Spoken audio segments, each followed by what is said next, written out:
اب وہ مجھ سے 1 کروڑ روپیہ مانگتے ہیں کہ 1 کروڑ دے دو پاکستانی تو تمہیں چھوڑ دیں گے، تو اگر آپ کو میری ہیلپ کر سکتے ہیں تو آپ میری مدد کریں۔ میں نے کہا اچھا انشاءاللہ تم پہلے مجھے اپنے وہ پتہ بتاؤ لاہور اپنی فیملی کا، تو پہلے میں ان کی تو کفالت شروع کروں، پھر تمہارے لیے تو بہت بڑا پیسہ ہے۔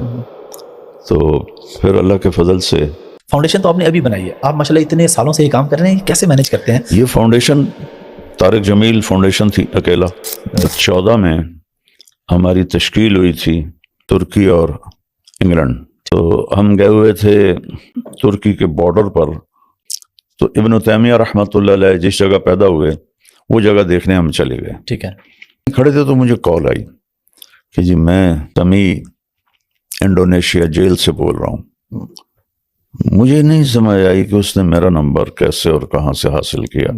وہ تھا یہ ڈرگ بیچتا تھا، آئس بیچتا تھا پاکستان میں، جی انڈونیشیا کسی کام گیا تھا، وہاں نشہ بیچنے نہیں گیا تھا، ٹھیک ہے، تو وہاں پولیس والوں نے اسے پکڑ کے جیل میں ڈال دیا۔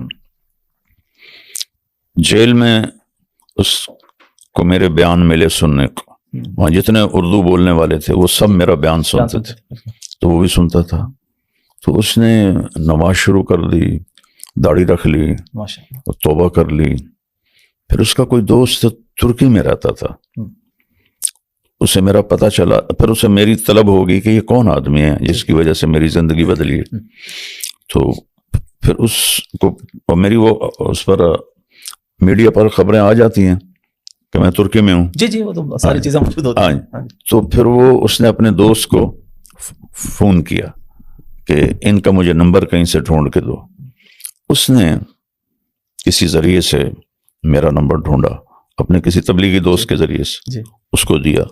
اس کا مجھے پھر وہاں فون آیا، اور ہم وہاں کھڑے تھے جو ابن تیمیہ کی بستی تو مٹ آ گئی ہے، بس ایسے میدان تھا، وہاں کھڑے تھے۔ عصر کے بعد مجھے اس کا فون آیا کہ میں سمیع اللہ بول رہا ہوں انڈونیشیا جکارتا جیل سے۔ کہا میرا نمبر تمہیں کیسے مل گیا ہے؟ تو خیر وہ یہ ساری کہانی اس نے سنائی۔ تو اس نے کہا جی میں اب اس جیل میں ہوں اور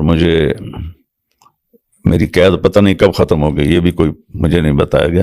میں بے گناہ ہوں، یہاں میں کرتا تھا نشے کا کام، لیکن یہاں میں اس لیے نہیں آیا تھا۔ تو اب وہ مجھ سے 1 کروڑ روپیہ مانگتے ہیں کہ 1 کروڑ دے دو پاکستانی تو تمہیں چھوڑ دیں گے، تو اگر آپ کو میری ہیلپ کر سکتے ہیں تو آپ میری مدد کریں۔ میں نے کہا اچھا انشاءاللہ